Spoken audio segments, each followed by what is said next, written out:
I'll never forget one thing my mom always said to me as a kid. Be sure to always help your friends and don't be afraid to ask them for help too, because you will need it one day. As a kid, I also remember thinking, why on earth would I ever ask my friends for anything except to play pogs with me at recess?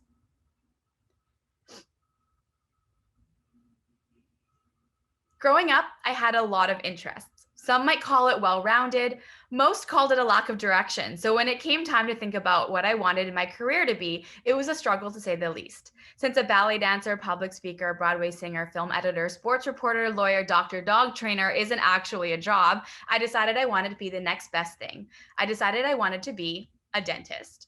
So off I went to study science at McGill University. I was a straight A student in high school, except for PE, the only grade my immigrant parents didn't care about, and I assumed I had this in the bag. Well, I failed my first midterm and realized my classmates had deep reasons for wanting to get into medicine that put my reasoning, wanting to be the dentist for the Vancouver Canucks, to shame. I had grown up performing and I loved storytelling, so I decided to dip my toe in the wonderful world of journalism. I started working at CTV as an intern during the summer after first year, and soon after, I started doing some hosting for Novus TV. I loved it, but I couldn't see myself making an entire career out of it, so it stayed my side hustle for over 10 years. Back to the drawing board I went. Right now, you're probably all wondering, who is this woman and why on earth did they ask her to speak? She is all over the place. Believe me, I know, I've heard it all before. I graduated from McGill with my Bachelor of Science, and I still had no idea what I wanted to do with my life. Just to get my parents off my back, I decided to write my MCAT, LSAT, and GMAT all in one summer. Not something I would recommend to anyone. My undergrad grades were not great, to say the least. You could tell I was spending more time playing beer pong than doing my lab write ups, and I did not score as high as I needed to on my LSATs or MCATs to make up for that.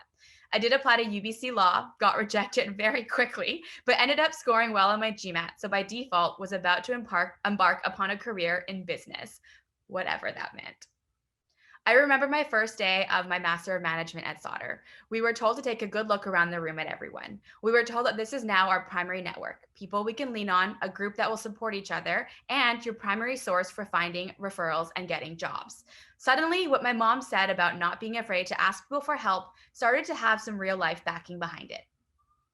I went into my actually with a clear career path in mind for the first time. I wanted to work in marketing for a media or news company. But when it came time for graduation, no media companies were hiring, so I had to pivot once again. Through a referral from one of my classmates, I ended up taking on an inside sales role at Vision Critical, a Vancouver based market research tech company. I used to make fun of my brother for reading computer magazines. I had no interest in tech and didn't know anything about it. But I'll let you in on a secret. You don't actually have to know anything about tech in order to sell it. Okay, I'm joking. But it turns out it was a great fit for me. When it came time to look for a new job, I took my mom's advice, reached out to my network to find some leads, and I'm so happy that I did. One of my friends was reading Vancity Buzz, a Vancouver based blog that I think is now called Daily Hive, and stumbled across a job posting for a company called Slack. She sent it to me because she knew I was looking for a job. I had never heard of Slack. It hadn't taken off yet, so after a quick Google search, it seemed like a fun tool, kind of like WhatsApp, and I used WhatsApp, so I went for it and applied. January 13th, 2015 was my first day as an account manager at Slack. I was employee number 82, and my first task was setting up my own monitor out of the box. It was a true startup, but I loved it. Not only was everyone so humble and nice, but also the tool itself allowed me to connect with my coworkers in a new way.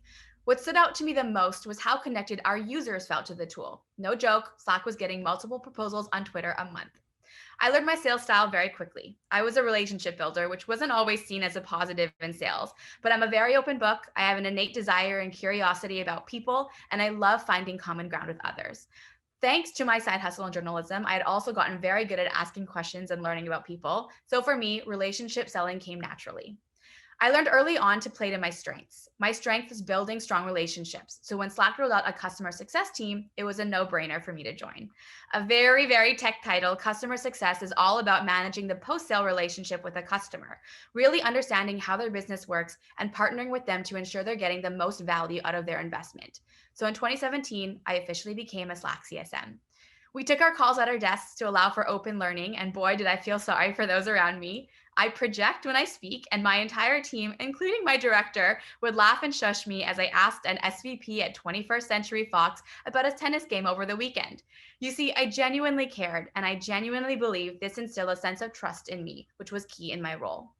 Feedback from my managers was always excellent at relationship building. So again, I played to my strengths and carved out a new role for myself running our customer advocacy programs.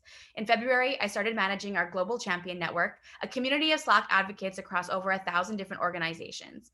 I ensure they stay engaged with Slack through special events, custom content, and building strong relationships with their champions. Perfect role for me. That was February. I had run one major champion event that was a huge success and was planning on taking it on the road, but then COVID hit. A true extrovert, a mandatory lockdown took a serious toll on my mental health. I've suffered from anxiety disorder and panic attacks for years, and after putting in a lot of work through therapy, I managed to get it under control. But during lockdown, my anxiety reared its ugly head once again. There was about a week where I couldn't get out of bed. My usual coping mechanisms of seeing my family and friends was no longer an option. So I had to turn to the next best thing, my virtual communities. It was because of Slack and these communities that I didn't feel alone. We had channels to discuss various working from home strategies, and the feeling of support through conversations in Slack were truly inspirational. The support I felt through Slack with my coworkers inspired me to bring the same to our champion community. I started asking them to share stories about how they're working from home and brought an element of interactivity to every virtual event I was planning. The feedback was so positive, and I learned some very heartwarming stories, like how some parents at one organization were using Slack to run virtual story times for their kids in order to help each other with childcare. I started my career and life not understanding the importance of connection. I felt like asking my friends for help was a way of using them, but this couldn't be further from the truth. As I got older and wiser, I learned about the importance of connection, of building a strong network, and these relationships are 100% what got me to where I am now, in my dream role with a company that I love, with various networks of people to reach out to, lean on, and provide support to in return. It was through my connection to my cohort that I got into tech. It was through a connection with a high school friend that I found Slack. It was through connections with my community that I was able to get a better grasp on my mental health. And it was through all of these connections that gave me direction. So I'm not afraid to admit it now. Mom, I should have listened to you earlier. Thank you.